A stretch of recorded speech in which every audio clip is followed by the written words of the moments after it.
Hello and welcome to the ProDota 2 National Cup here on ProDota EN. This is going to be a two-game series between Team Kazakhstan and Team Bulgaria, excuse me. It's going to say Germany, but I don't believe they're in this group.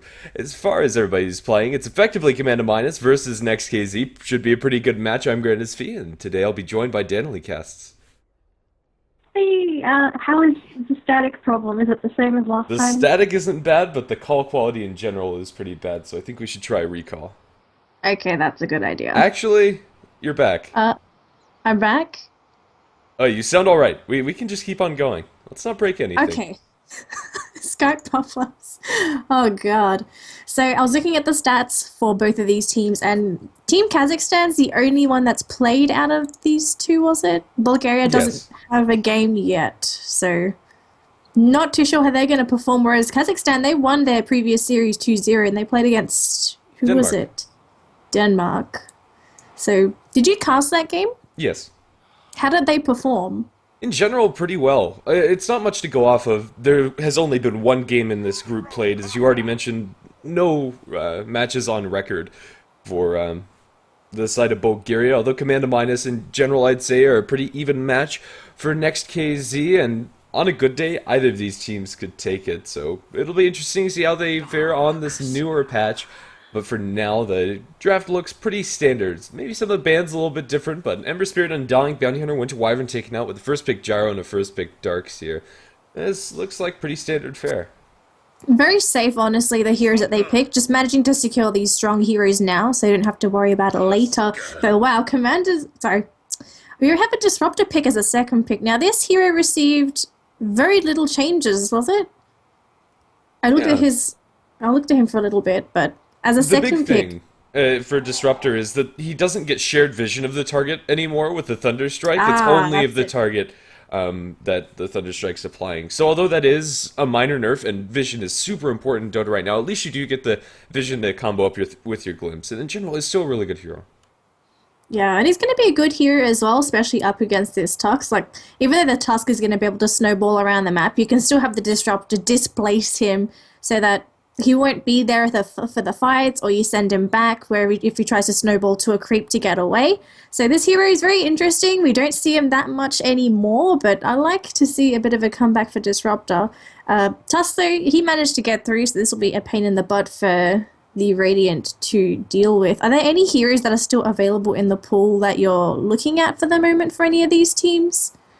There's still so much available, and I'm not sure what these teams are going to default to. There's a lot of very potent heroes in my eyes, but it really is down to every player's comfort zone when you're just trying things out. As far as the bans are concerned, it's going to be a Bane banned out by the Bulgaria side, and for the side of Kazakhstan, it's going to be Spiritbreaker Slark, and that'll be a Shadow Fiend pick. Command Minus. Combos nicely with the Darkseer, but in general, just a good mid laner. After banning out the Templar Assassin, his matchup in mid is usually pretty secure. Yeah, a lot of the mobile heroes are being taken down by the Dire, so it seems like they might be going for a draft that's not going to be stun-oriented, and they don't want to deal with these heroes that are going to be moving around the map constantly.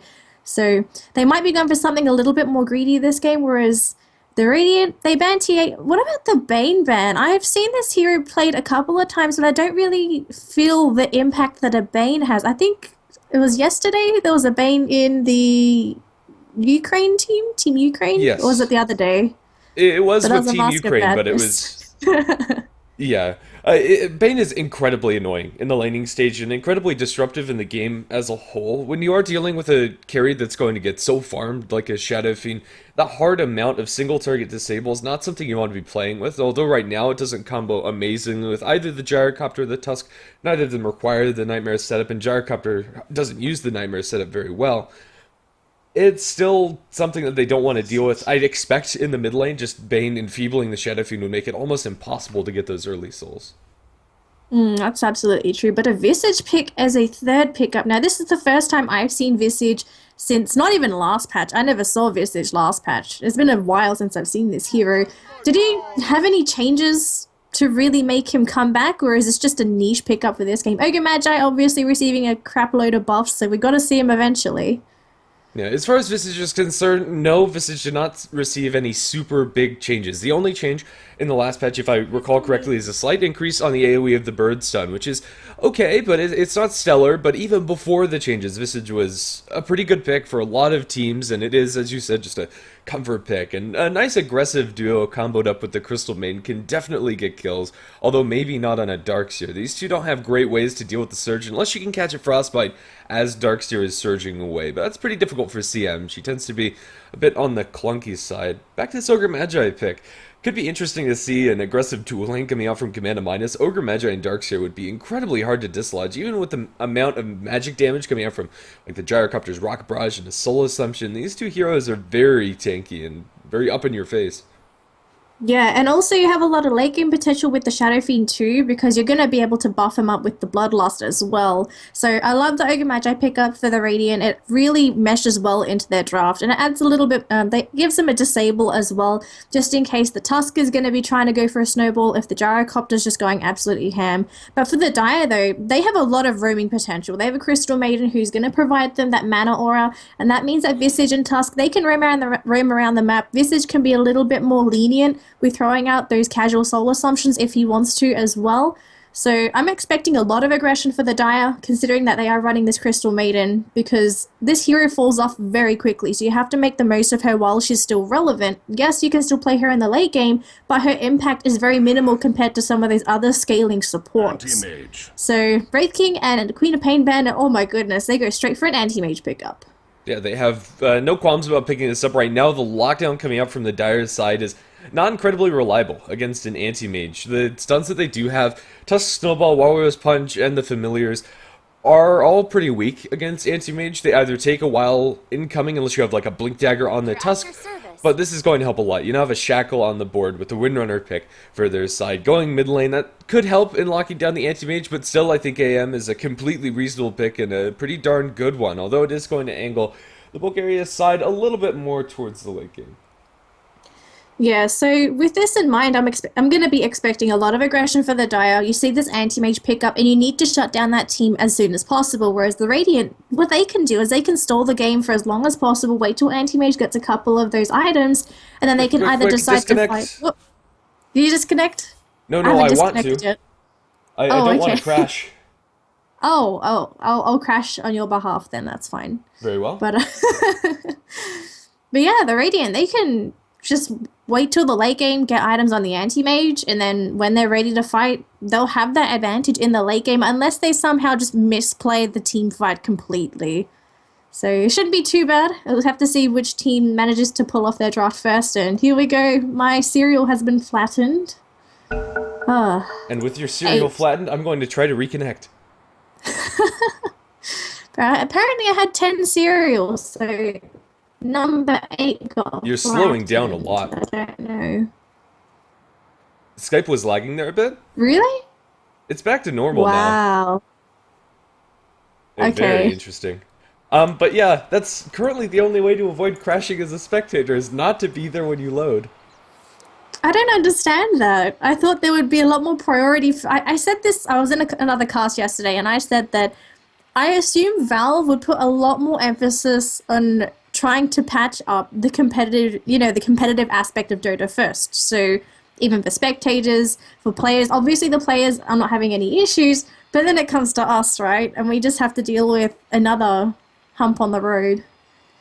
Well, the good news is we were paused. Darkseer looks like he crashed too, and let's introduce our teams. On the Radiant side, it's going to be Team Bulgaria. Yes, the flags are in the correct spot. We're going to have Slash Strike playing on the anti-mage. Oh, dagnabbit, I crashed. Oh, God. Well, I guess nobody's safe. Well, you can go ahead and introduce the teams if you actually got in. I managed to get in, but I think you may have flattened my cereal again. We'll have to see. So, playing on the Dire, who is this Team Bulgaria? Am I doing Kazakh? I don't even know which one I'm doing. Just do I think both I'm doing of them. Bulgaria. It'll take Just me a do while. both of them. You know what? At this case, I'm just going to read it off of the team page. So the current roster of Team Kazakhstan is Topol, Mantis, Stalcat, Lucky, and Italiashka. Whereas on Bulgaria, there should be Hawkeye, Pure Evil, Kokoni, Stoneman, and Slash Strike. Now, my cereal has been flattened again. Oh. Man, that cereal is actually paper now. Oh dear, Skype is paper. Oh. Everything's dying as we have first blood attempt Oh, over onto God. Stomanen. The Ogre Magi is tanky, but not tanky enough. Going for those boots first, not going to save his life as he runs into 4 enemy heroes and a very potent level 1 4-hero rotation too. That'll find a very easy first blood for your Dire team as Kazakhstan not only should be able to get that kill, but also secure the bounty rune for their Windrunner. That's awesome, especially for the Wind Ranger. You definitely want to grab that rune for your mid hero. Who got the rune for the other side? Was it the Shadow Fiend that managed to pick that up as well? He Or hasn't was it yet, someone but else? he should in just a second. Although Tusk is going to look for the steal, he's going to get ice shards there, but with the Tango, Dodoni, or Kikoni rather, is going to be able to eke his way around there and pick up the bounty rune. Going for the Wraith Band, very stat-heavy start for Kikoni. Being forced to use that Tango early might end up hurting him, but I think in general he should be fine as long as the Windrunner doesn't have too much help from her supports. And right now, although Lucky is passing through, I don't think this Visage is going to stay here. And he has Disruptor to help run Interference on SB. Yeah, so it looks like Pure Evil's going to be very careful around Lucky. This is still a Visage. If he's not careful, and if the Wind Ranger is in range as well, then they could potentially go for a kill onto Disruptor. Disruptor's main issue as a support is he's so vulnerable to being ganked. He's got really low base HP, he doesn't really have an escape mechanism, and because he's gone for the first point and Thunderstrike, it really doesn't add to the fact that he has no escapability. But they could try and jump onto Lucky. Visage is in the same boat, considering he's skilled Soul Assumption. So we'll have to see if he does get chased down. Probably just harassed at this point, but at least no one's dying for either side. Yeah, right now it's an aggressive tri-lane coming up from the Radiant side. They want to make sure that the Anti-Mage is under as little pressure as possible. So Slashstrike's going to be farming up in this top lane against a Tusk Visage. A good call coming out from them. They put Kaya down bottom lane with the CM, trying to make sure the Anti-Mage wasn't able to farm. The Gyrocopter will get a lot of space there. Now Amazing is going to drop herself inside the enemy woods. Yeah, so at this point, this is the advantage of running a Crystal Maiden. If you don't feel like you need the Crystal Maiden anywhere, you can just jungle, get her to level 2 or 3, and then once you feel comfortable, then you can start rotating on the Crystal Maiden, because she's a support that only needs a couple of levels. She doesn't really need items, because she has such an amazing skill set for a support, a slow as well as a disable, and if she can get a kill onto Kokoni on the Shadow Fiend in the mid lane, then that would add to the value of that Crystal Maiden. Soul But Assumption looks like top, he's gonna- Pure Evil Oh. dropping very low as they fight against Stallcat. Snowball's going to delay. Where's that Snowball going towards? They'll get the Soul Assumption kill into the Disruptor, but can they get Stallcat out? It looks like the answer is no. They are going to lose their Tusk, and I have no idea. Whenever I crash, I get the Steam messages again. Apologies for that showing up, but regardless, Lucky now chased down the Visage, incredibly squishy. 0 armor will be smacked down by Ogre Magi, as they'll find themselves a 2-for-1 exchange up in this top lane. That's the advantage of having an Ogre Magi. If you want to dive under the tower, just give him the aggro, and then all of a sudden your carry is free to hit the target. Although Anti-Mage is tanking at that time, but still, getting a double kill considering that they lost only one hero is great, and it's just their support Disruptor. Yeah, So- even in a vacuum for the first trade, just a 1-for-1, you get your Anti-Mage kill Yeah. and you lose the support, that's fine. Slashstrike's over the moon with that exchange. Yeah.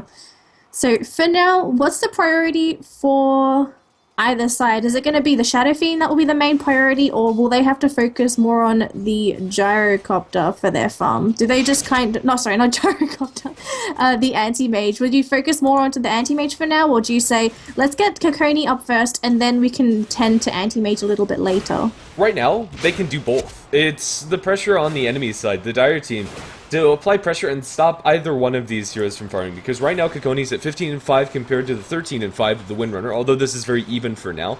Shadow Fiend is now sitting on a hefty lump sum of souls, and it's actually going to be Bulgaria to make the aggressive move. Stomanen is inside the mid lane and looking to apply some pressure there. This will come at the cost of a little bit of time for Slashstrike, so I suppose to answer your question directly, Kokoni's the one that they'll prioritize, but across the board, it feels like they need to do something themselves, Kazakhstan, to make sure that they don't get away with this fairly greedy Shadow Fiend and Anti-Mage picks. Yeah, that's true. I'm surprised that there's been no jungle stacks as of yet. Kokoni's just going to go for a little bit of a stack here, but there's nothing else in the jungle. So they're not really prioritizing that, but in the meantime, are we going to see something? No, just a regeneration rune stolen by Slash. That's going to hurt the Wind Ranger a bit because she has an empty bottle now for 2 minutes. That's going to hurt her a lot a bit. The CM Aura is going to help mitigate that and allow her to still spam out the power shot to the best of her ability, but this is 2 runes going towards the Radiant side. Yep, they'll chase down the Gyrocopter. Glimpse away immediately means that they probably won't be able to snag any kills in the retreat either. CM as well as Visage are around the corner, but it's an anti-mage. They can't really kill him off, just not enough damage. Now Slash Strike has made his way down towards the safe lane. He'll get Frostbit up, but not under tower range. Now they're going to dive with Lucky. There's that tower dive you were talking about earlier. It will cost them Ogre's life, but again, a kill for Anti-Mage is worth it. And Anti-Mage will stick around this bottom lane. They can't put any pressure onto Slash Strike. 2-0-1, the Anti-Mage is going to start getting out of control. Although CS has suffered because he made that cross-country trip down to the bottom lane. Looks like it's going to work, but a snowball up towards top. They're going to try to jump into Hawkeye, and they'll catch him right during the surge animation, so not able to get out of their safety. 4-4 is going to be our kill score. Yeah, it's looking really scary for Kazakhstan because this lineup for Bulgaria, it's paying off, and they're trying to do whatever they can to get these rotations happening, grabbing some kills, but they're not getting it on the right heroes. Yes, you can grab it on the task, yes, you can kill the supports, but you're not killing those heroes that are going to come online 20 to 30 minutes into the game and start to really cause trouble. Like the Shadow Fiend, he's been mid lane, he hasn't died, he hasn't been participating into anything because he knows that he could just farm creeps, and if his supports come in, they go for an initiation, it can work out. You might see a 3-on-3 in the mid lane though, because you've got 3 heroes on either side. Crystal Maiden has to be really careful when she goes into this. Just has to stay out of range. The big thing that's going right for the side of Kazakhstan is that their Tusk is getting a lot. They're going to get the snowball onto Kokoni with a massive amount of experience on this hero. They'll be able to burst down the Shadow Fiend. Skullcat is one of the highest farmed heroes inside this game. 1-1-4. The Tusk has only died once for the team, and a Tusk that does get this early momentum can do a lot with the rotations, and the pressure is kind of on him, but for now he's making it work. The Shadow Fiend kill means a lot. Now they're not going to miss anything. Going straight for a smoke after that, getting a bounty rune for their Windrunner. Now they want to kill the AM. Courier.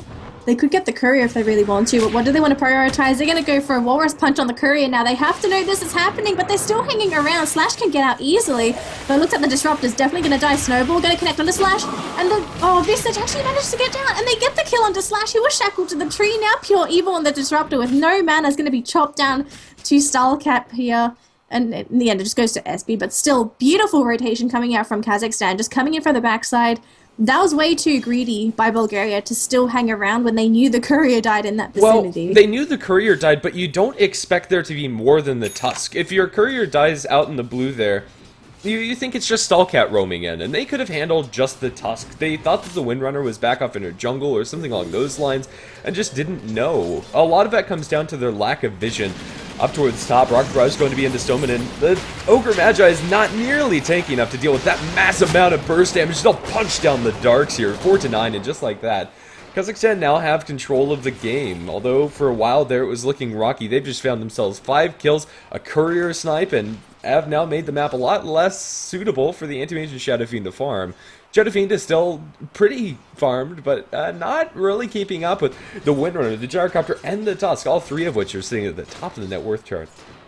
But even if they get these kills, though, they have to grab objectives, and for the moment they've just been going around grabbing those kills, so I'm hoping that when they go for this next rotation, they grab that kill, and then they get the objective, a T1 tower at least. Top would be the best tower, honestly, just because it's so low already, so we'll see if they want to go for that. Otherwise, we'll have to just watch this Tusk and Crystal Maiden first, because these objectives, they have to be taken down, because even though you're killing heroes left, right, and center, you're not progressing in the game. You're not finishing the game. You're still giving them a chance. Yeah, although they aren't ending the game now, they don't have to. It's very early on, and they have heroes that will be able to transition into that spot as the game goes later. Windrunner and Gyrocopter are absolutely terrifying once they get their items online, although I will agree they eventually have to transition into some tower pressure applied. They still have map control, mostly due to the fact that they have ward vision now and the enemy team doesn't. Right now they have 3 observer wards progressing across the map. The Radiant team have none, so this lapse in vision is going to hurt them a lot. Pure Evil does have 1, we'll place that down to try and help out Slash Strike on this Anti-Mage, but it doesn't spot out an Invis Windrunner as she goes around the corner. They have an observer on that high ground. Apologies for missing that one. I must have seen it incorrectly, but this still might go poorly. They have a snowball. Is that going to connect on the Slash Strike? It will. Can they get in range for the further disable? Shackle Shot is there, latches, and the Anti-Mage will go down. Stoneman also in a lot of trouble. Soul Assumption will secure Lucky the double kill, 4-11, and now diving under tower. They find Pure Evil. The Disruptor will also die. A 3-for-0 exchange. And right now things are falling apart for Bulgaria. It's really an awkward situation to be in. Kikoni's still doing well, and in fact almost kills off the Windrunner. If he had a little bit more mana, maybe that happens. But now they're going to start taking those towers that you're talking about. Tier 1 tower down towards bottom should be falling shortly. So this greedy draft is really being punished so far, and they don't have the heroes to counterfight the Dire at this point. They need heroes to be there to fight, to be there with some early game presence, but they just have heroes like they have Ogre Magi and Disruptor. Yeah, that's fine. It's just your two supports. You need at least one other hero to help you with that. Darkseer needs levels. He's going to be probably taken down by Gyro here. You have a Shadow Fiend that's going to continuously farm. Hawkeye not dying as of yet, but he's being slowed up. 3 seconds on the surges on the high ground. He might be able to kite this, but Starcat's coming in, so it should be a kill. Gyro gets it in the end anyway. But yeah, they just don't have a third hero to help them if any team fights happen. These heroes need farm. They can't fight and farm.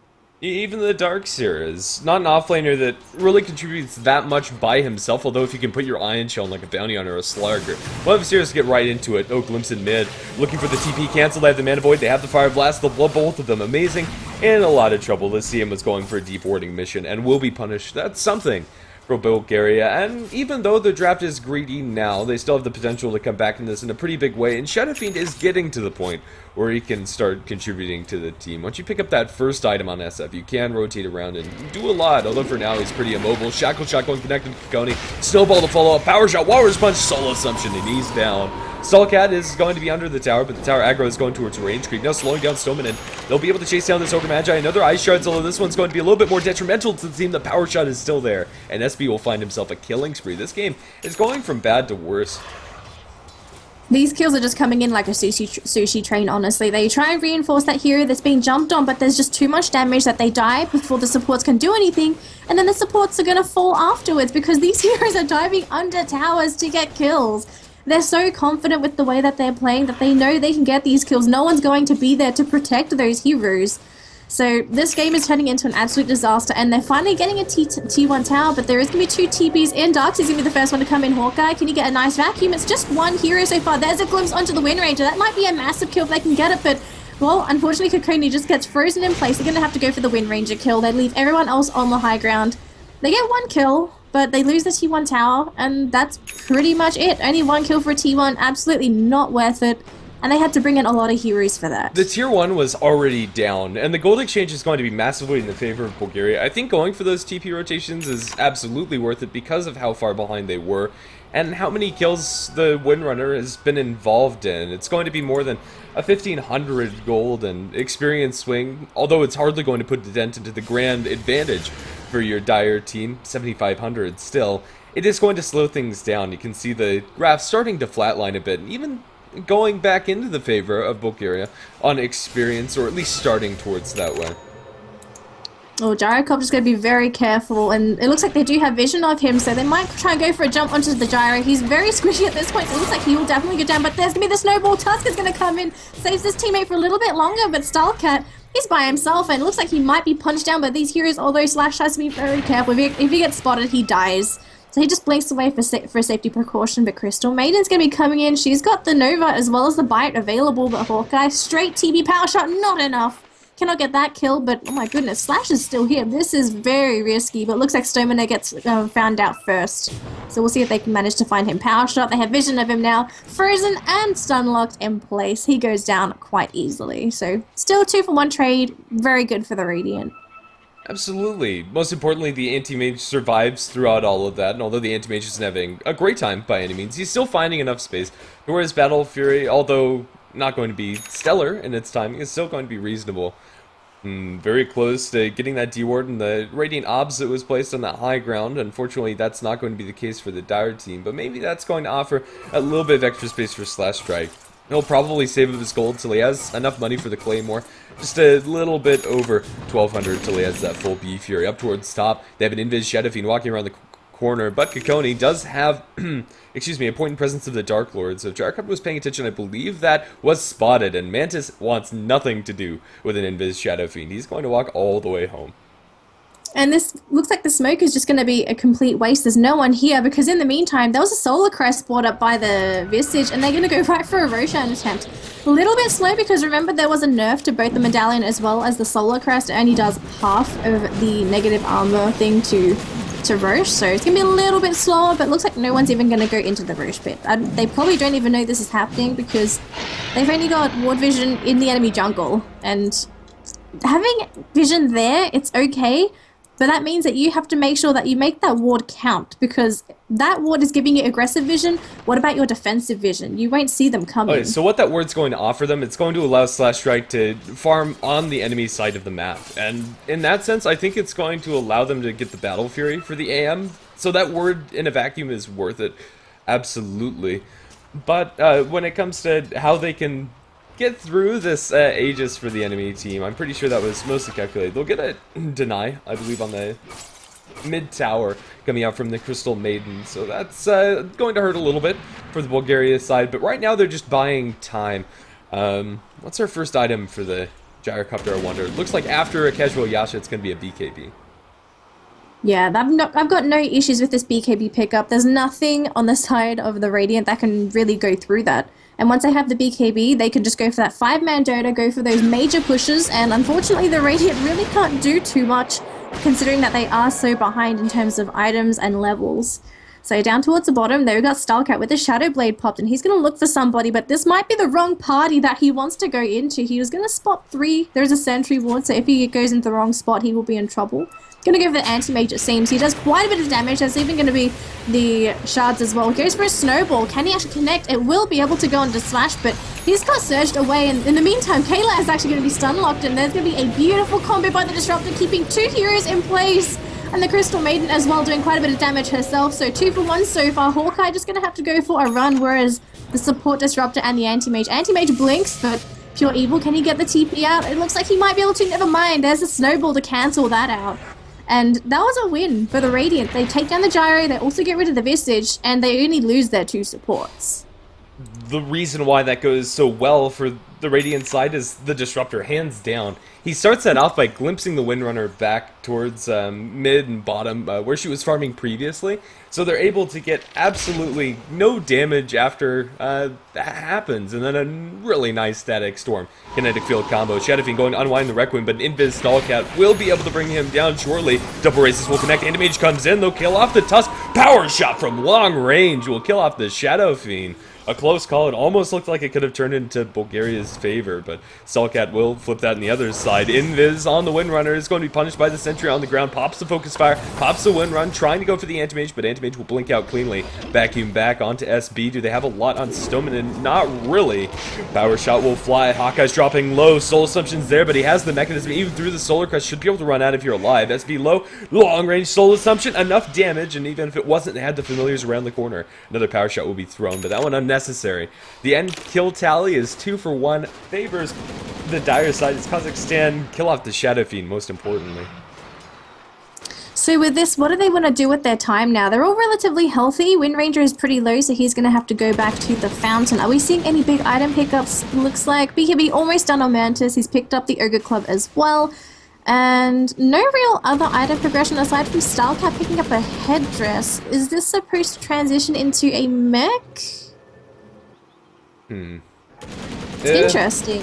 I think it will be, as far as the Tusk. Vladimir's offering's not terrible for the team, but as far as who's going to benefit from that, although it's always nice to have, I think going for the Solar Crest, or not the Solar Crest, excuse me, the Guardian Greaves this game, or at least the 2 components of it, will be really nice for the timing window that they're trying to hit. Once you have the BKB up on the Gyrocopter and the first damage item after the Ags and the Windrunner, you want to keep on going for these pushes non-stop, and Mech is the item to help that. Stallcat's been spotted out by a Sentry Ward in the lane. They have another Sentry further down. Stallcat's going to be stunned with the Static Storm Kinetic Field. Stallcat in a lot of trouble, although with the Shackle onto Slash Strike, the Anti-Mage is under a lot of duress. We've dropped down to half HP with no follow-up. The Windrunner can't do anything. Mech popped by Kakoni, blink away by the Anti-Mage. Everybody will be just fine. And those sentries that were placed in that last fight up towards top are going to pay off again. I'm pretty sure Stallcat just expected those either to expire or to be in different spots, but he's going to be punished for it. Double damage being picked up by the SF now. The mechanism is actually picked up by the Darkseer. I think I said Kakoni had it, but regardless in mid, they're going to jump onto the Gyrocopter. DD Shadowfiend going to open up into him. Can they chase him down? They don't get the Sange slow, and this Gyrocopter, even if they did, has Yasha as phase boost. Is incredibly swift, and will be able to back off. CM, deep behind enemy lines. Well, amazing. Looks like he's going to be taken down unless they're actually going to be able to get a counter kill on the Disruptor. They do. There's the vacuum into the wall, but Crystal Maiden as well as Wind Ranger might be able to get out of their SB just behind the Crystal Maiden. Amazing on the meantime. I think he might feed his life away just to make sure that the Wind Ranger gets out. Going to pop the ultimate. Does take them down quite a bit. Does he really want to go for a turn here? He's got no Wind Run for 2 seconds. Has to be very careful. It's a double damage Shadow Fiend if he's not really careful. Pops the ultimate. And Lucky's going to be coming in, but SB, he's going to be burnt down by the Ogre Magi and might die. We'll have to see, but Ogre Magi in the meantime shot down to hell by the gyrocopter. 2 for 1, and it looks like he does tick off. Tick. Is that the last? He was Oh TPing my back gosh. towards base, and it was almost completed, but dies just by the end of it. Close call, and that's one of the benefits of going for this build on the Ogre. Max Ignite is probably the best way to get reliable damage, and it's going to pay off there. God, that's really got a sting, especially for a hero such as the Wind Ranger. You just don't want to die in that situation, but it happens. Can't really do too much about it. But considering the fight, though, nothing has really been taken. No towers, no lanes have been pushed. So, for the meantime, it's good for the Radiant, because even though they may have lost, they didn't lose anything too big in Tusk. He's going to go right after Kokoni, unfortunately, and he's by himself. No BKB, no nothing. He's only got a regen rune, so it's not going to really save him there.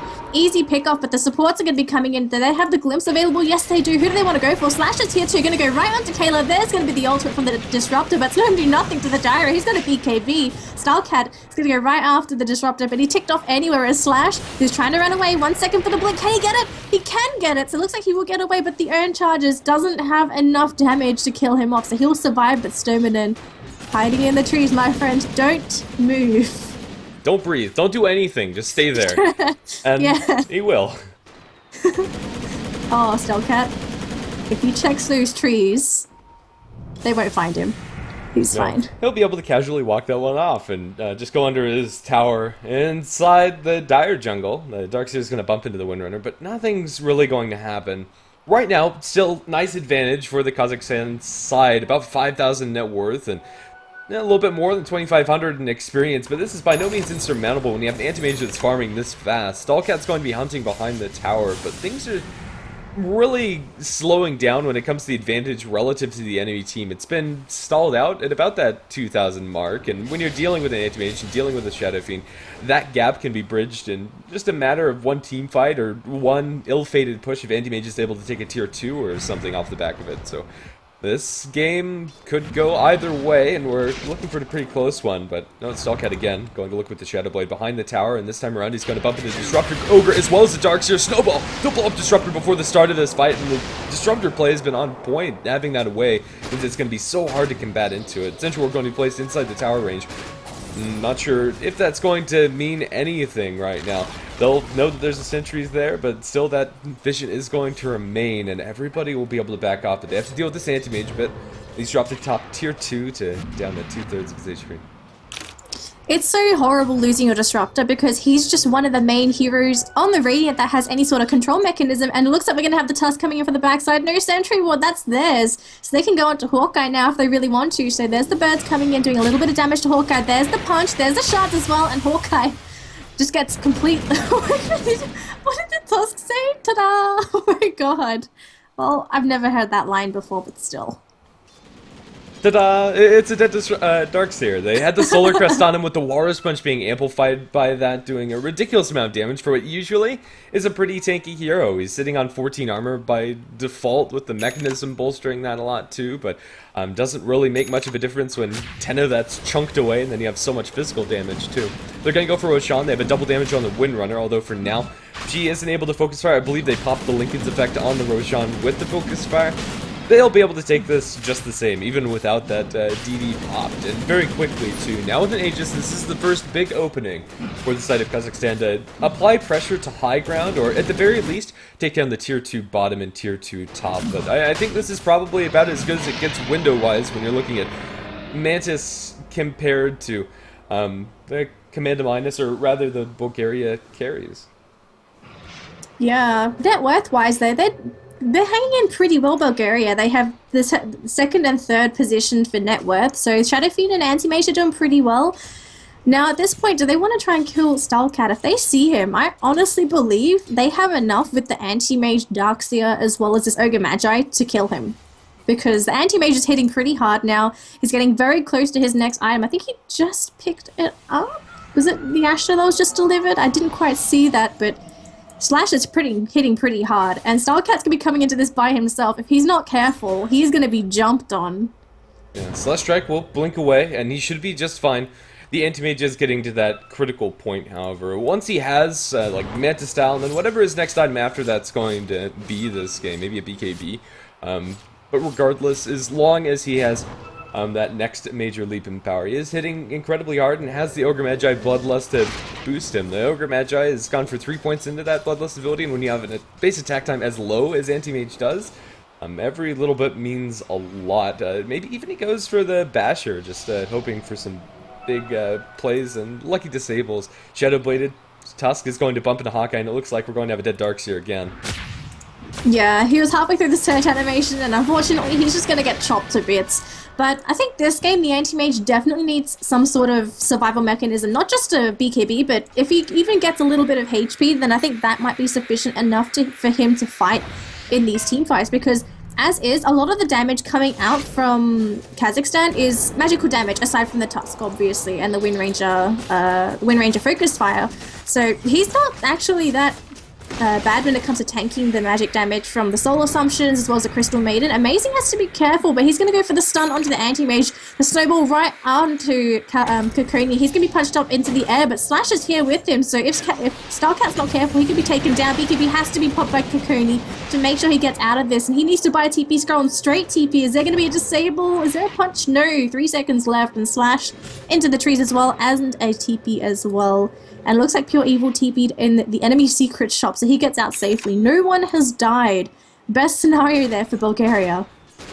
What's not the best scenario for Bulgaria is the fact that they used that BKB charge on the Shadow Fiend. Those BKB charges do mean quite a lot, and it was a 10-second one at that, so on cooldown for a long time, and not going to have nearly as much potency as this game progresses later. Tier 2 tower on bottom is going to be taken, and I don't really see the Radiant side looking for a contention. Since they just TP'd away those heroes, it's pretty much a no-brainer to keep on going for that tower. They'll try to apply pressure. Anti-Mage will keep on farming through the woods at a breakneck pace, and will clear out the creep waves fast, but not nearly fast enough. The tier 2 has already fallen, still 2 minutes on remainder for that Aegis. I suppose the good news for them is that Windrunner doesn't have a DD anymore, but she does have a BKB. It's incredibly hard to kill this Windrunner once, let alone twice with the Aegis. But there is still quite a bit of physical damage on Team Bulgaria, though. The Anti-Mage and the Shadow Fiend do hit quite hard, so even though she has that BKB, as long as they can just make sure that they keep her in place, or if they can just start hitting her and she doesn't really do anything, it's so hard for them to stop the Windrunner. Yeah. Like, there's no real way to actually hit the Windrunner when she has the run as well as the BKB online. She can just stand there and focus fire, and even without using any of those, with just the Solar Crest applied, no MKB is going to come up for the Anti-Mage or the Shadow Fiend for a long time, and they really don't want to be building it anyway. High ground's being taken, melee barracks is falling, and they're doing nothing about it. Call downs onto the ground to get a decent vacuum wall combination with the Static Storm onto 2. Stoneman is going to be dropped first. The Gyrocopter's doing so much damage with that flag, even with no major damage items. Even though that Shackle doesn't latch, they'll get the triple kill for a Mantis and a full lane of barracks, but up towards top. So does the Anti-Mage and the Shadow Fiend. Kokoni and Slash Strike have been working up here, and it looks like they might get an even trade. Going towards mid with the focus fire, this could be a 2-for-1 barracks trade. The Shadow Fiend and the Anti-Mage need to back off. They buy back on the Darkseer and the Disruptor, jumping in to stop this. Lucky's going to be attacked by the Anti-Mage, but with Solar Crest misses, not going to drop as quickly as maybe they'd like to. They look for the melee barracks, still the Aegis on the Windrunner, still the 10-second BKB. Power Shot will kill off the Ogre, and the melee barracks will fall. No way for them to pressure the other lanes as the tier 2 still stand. A 2-for-1 exchange in the favor of the Dire squad, as Kazakhstan are going to find a big benefit. No, that courier going to be very close to SB, but won't end up going down. And all of a sudden they're just going to go right Anti-Mage, to the top Mana Void! But it's just the Aegis though. Windrunner comes back with full HP, so even though you get rid of the Aegis, you still have to deal with her again, so there's the vacuum. It's only into the Disruptor's kinetic field, so not really doing anything, and unfortunately Darkseer gets popped, so as the Disruptor and Anti-Mage comes in, he gets one hit. Kokoni just being hit by the Wind Ranger, and he can't really do anything because BKB doesn't negate that damage. 4 heroes dead. There's a buyback available, but they just call the GG. My god, the plays from Kazakhstan. They drafted a draft that needed to end that game early, and they executed it not perfectly, but they executed it so well that there was almost no chance for Bulgaria to come back. The only chance they would have been able to is if they both just made the 1 Rax trade each, then it would have been an okay game. Yeah, that would have been good, but they tried to Yeah. come back and defend, and it just didn't work out. That game exploded in the last couple minutes of it. Prior to that exchange, prior to going for that push down towards bottom lane, I felt like it could have gone either way. If things were just a little bit different, if Anti-Mage and Shadowfiend could have taken that barracks and then been back there for the really nice vacuum static storm combination, and then had the mana void there, that would have been amazing, but it just doesn't happen that way. So we're going to see Kazakhstan take their Game 1 victory. It's not over in the series. Another game coming up in just a minute. Shout out to the sponsors, G2A, Hitbox, esportgaming.com, Ghosted Gamers, and Dota 2 Lounge, and we'll be back to you in just a second.